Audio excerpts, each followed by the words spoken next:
one more. Daniela. Figurative language. Yes, simile is a type of figurative language, and today, metaphor is too. It's another part of figurative language, or as they just said, figure of speech.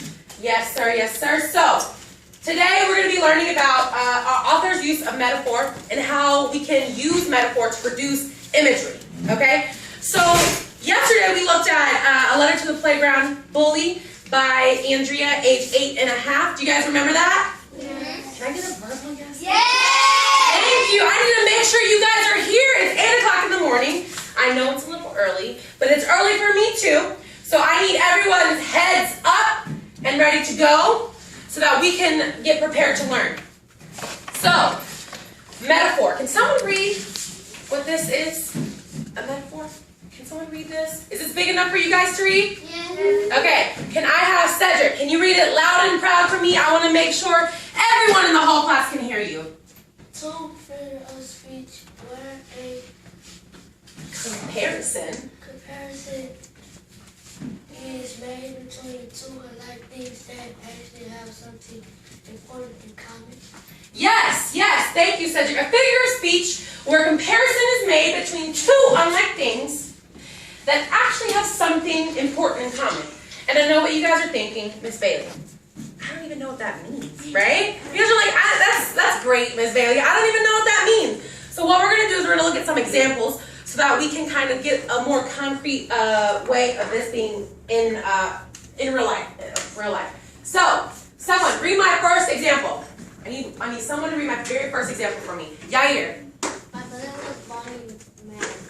My brother was boiling mad. So does this mean that my brother was actually boiling, like hot water? No. So we're not saying that, are we? No. So my brother was boiling mad. What do we think that this sentence is trying to tell us about how mad my brother was? Does anyone know? Does anyone know? Let's put our hands down. Let's think about it for a second. Let's let this marinate. My brother was boiling mad. So we know that my brother was not actually boiling like hot water, but he was boiling mad. So what do we think that this means? All right, I'm going to count to 3, and then I want all of my hands up because we've had enough time to let this sit and marinate. 1, 2, 3. Hands up. Okay, great. Marvin. Mad? They do like mad.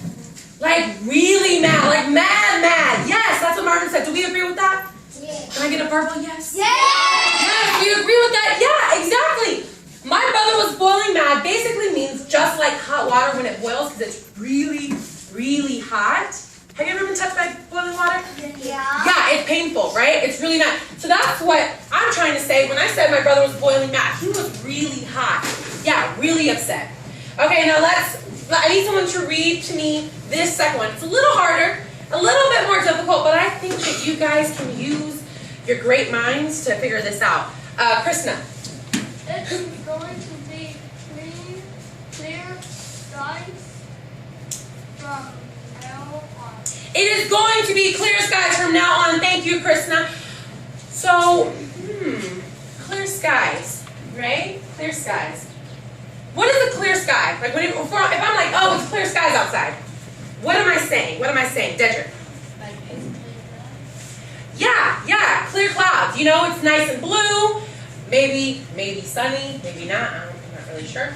But if I'm saying it is going to be clear skies from now on about my life, right?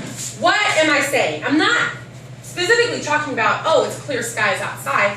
Let's put our heads down.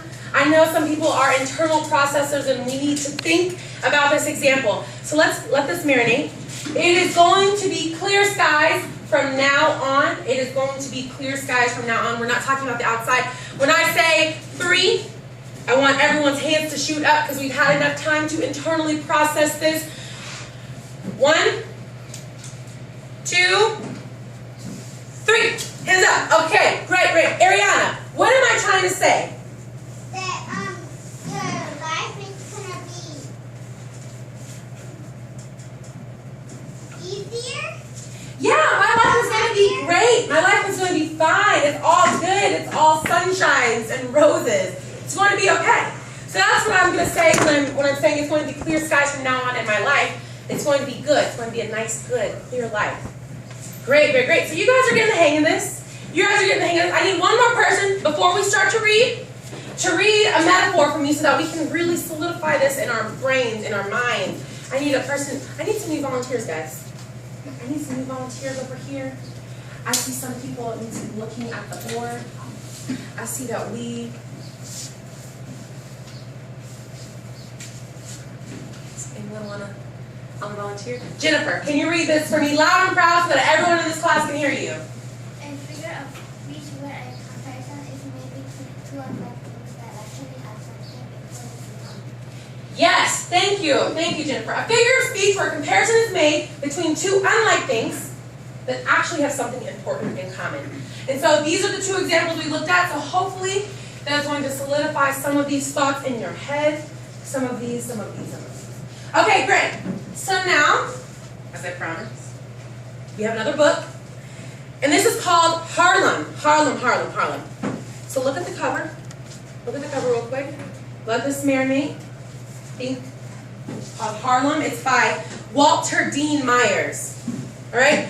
And on the count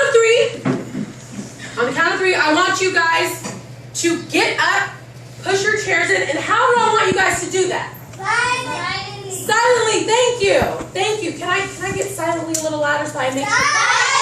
Thank you, yes, so everyone knows how I want that done. Silently, and then I want you guys to come to this rug and sit crisscross applesauce and improv pose. Do I need another person to model for me so that we can all know what this is? No. Are you sure we don't need it? No. Yes. Dominic, can you model for me real quick what this looks like? Ooh, I love how Dominic is getting up, pushing in his chair. I don't hear any talking from him. He is doing that silently. Oh, and he is tracking the speaker in prop pose and in crisscross applesauce. Can we all look at him right now? Can we all look at the way he's doing it? He is not laying down. He is not having a leg out. He is crisscross applesauce and in prop pose. Thank you very much, Dominic, for giving me a nice model. Can we have, you can go back to your seat. Can I give two claps for Dominic? Thank you. Now, again, when I count to three, I want you guys to get up, push in your chair silently, come down to the rug, sit in cross pose, and track me. 1, 2, 5. 1, 2, 3.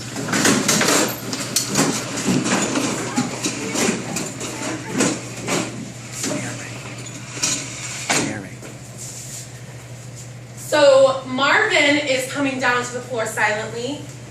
Ariana is sitting on the floor silently. And Ashton is coming to the floor silently. I see Yair is in prop pose and he is looking at me, tracking the speaker. So is Jesus. I see that everyone is ready to go and ready to rock and roll. Okay, so Harlem by Walter Dean Myers. This is the book